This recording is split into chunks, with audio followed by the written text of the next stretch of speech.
For those of you who don't know me, my name is Tatum Robinson.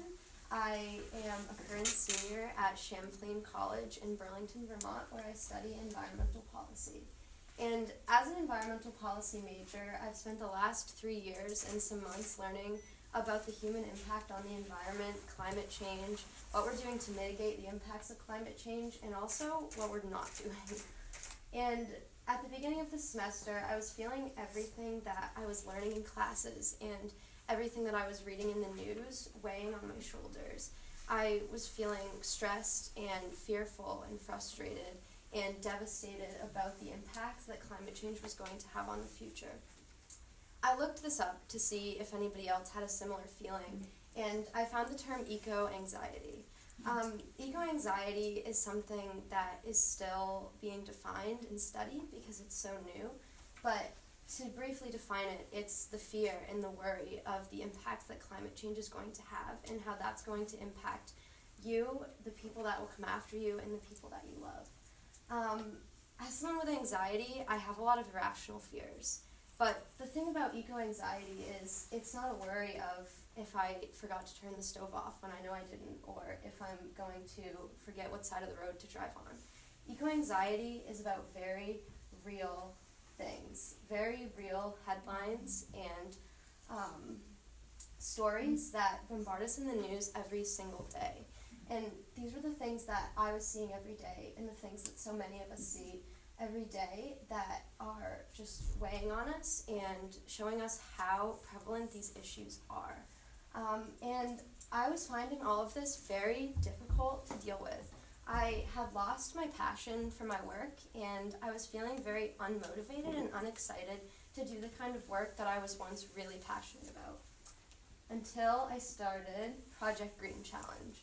So at the beginning of October, I got together with my team. The one on the end in the red shirt is Holly, and then me, Sarah, and Ariel. And I immediately felt a sense of compassion and a sense of community within this team.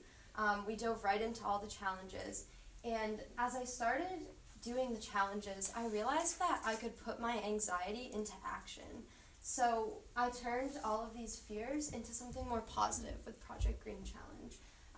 As I was completing the challenges, creating colorful and fun infographics, communicating with people in my life, and starting these conversations, I realized that environmental work is about a lot more than tragedy. And there's so much joy and laughter to be had in this type of work if you can find the right community to do it in, and I had with my team. So once I realized I had that community in my team, I realized how much of that community I had around me.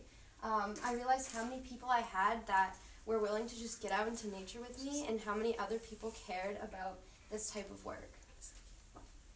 So this brings us to our climate action plan. So for our project, we decided to create a climate action plan within our college's strategic plan.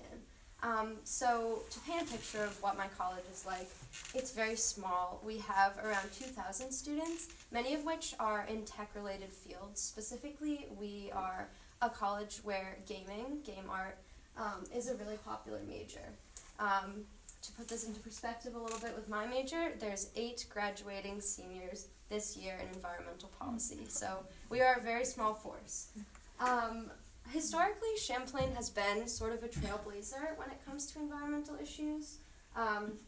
We do a lot of good work with renewable energy and waste reduction and diversion, but we haven't had any big victories in the last 5 years, and so that's something that we really wanted to tackle. So we have sort of a unique opportunity here because Champlain is in between presidents. We're currently searching for our next president, and so we think we have a unique opportunity here to take the strategic plan that Champlain has that's set to expire in 2020 and bridge the gap between presidents with this new and updated plan. So to get into some of the specifics, my team and I put together this graphic for what our plan is going to look like. So at the top, and the biggest part of it, is interconnectedness. So this is a word that Champlain used in the proposed strategic plan, and one that we really wanted to keep. So to us, interconnectedness means that sustainability isn't just going to be a bullet point.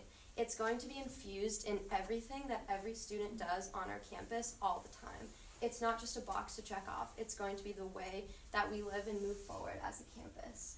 And then we have all of these other components. And so these are all of the components of our campus that need to propel forward. I'm specifically focusing on curriculum and service learning, which I'll get into. My teammate Sarah is focusing on the trunk here, which is diversity, equity, and inclusion. And that's on the trunk because we want to recognize and make sure that we draw attention to the fact that sustainability can't happen without social justice. And we need to look and recognize who's at the table in these conversations, who's not there, and figure out why that's the case so that we can mitigate that. And my team member Holly is specifically focusing on our climate action plan, and Ariel is focusing on doing outreach about our project. So to get into some specifics, our plan elements, one of the big things we want to happen by next year is that every single student at Champlain within every major will be completing a 1-credit service learning course. This is already a requirement for students in our Education and Human Studies division, so it's absolutely feasible that every single student should be doing the same. And these service opportunities will be major relevant and specific.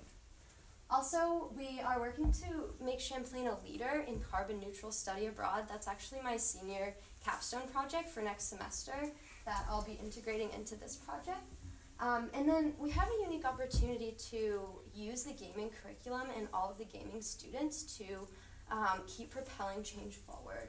So we have found some ways that we think we can get that moving, starting with a speaker series of relevant speakers, hackathon, gaming and blockchain, and AI for good.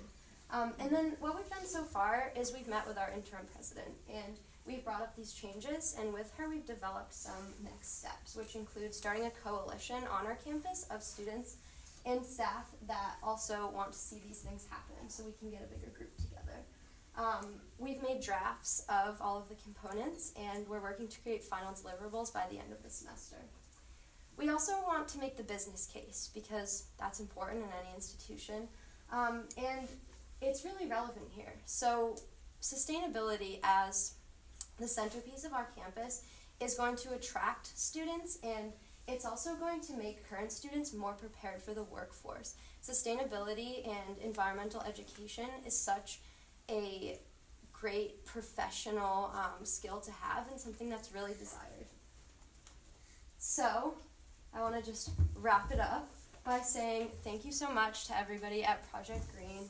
I'm so thankful to have such an amazing family in this project. I feel so motivated by all the people I've met this week, finalists and speakers, and I feel like the weight has been lifted off my shoulders, and I'm inspired and more ready than ever to get back to my campus and get out in my field and make the kind of change that I think we all want to see.